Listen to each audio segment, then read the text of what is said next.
এই নির্বাচনকে সামনে রেখে জাতির মাঝে বিশেষ উৎকণ্ঠা ছিল, উদ্বেগ ছিল, আশঙ্কা ছিল। সব কিছুর প্রায় সমাপ্ত, মোটামুটি শান্তিপূর্ণভাবে একটি নির্বাচন সমাপ্ত হয়েছে।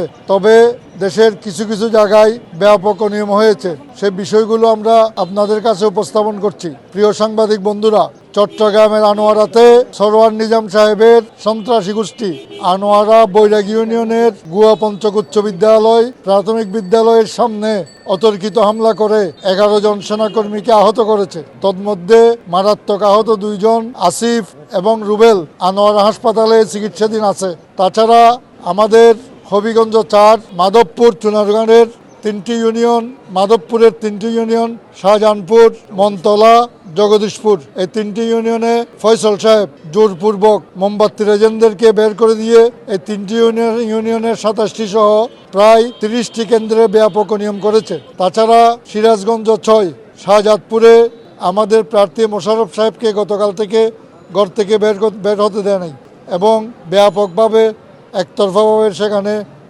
ভোট লুটতরাজ করা হয়েছে। এই নিয়মগুলো ছাড়া আমরা আমাদের যেখানে যেখানে প্রার্থী ছিল অন্য কোনো অঞ্চল থেকে ব্যাপক কোনো নিয়মের খবর পাই নাই। এই জন্য আমরা ধন্যবাদ জানাচ্ছি।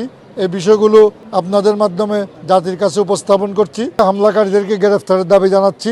আমরা সুষ্ঠু নির্বাচন এবং তাড়াতাড়ি ভোট গণনা সম্পন্ন করার জন্য অনুরোধ করছি। ভোট গণনা বিলম্ব হলে ইলেকশন ইঞ্জিনিয়ারিং হতে বলে আমরা আশঙ্কা প্রকাশ করছি।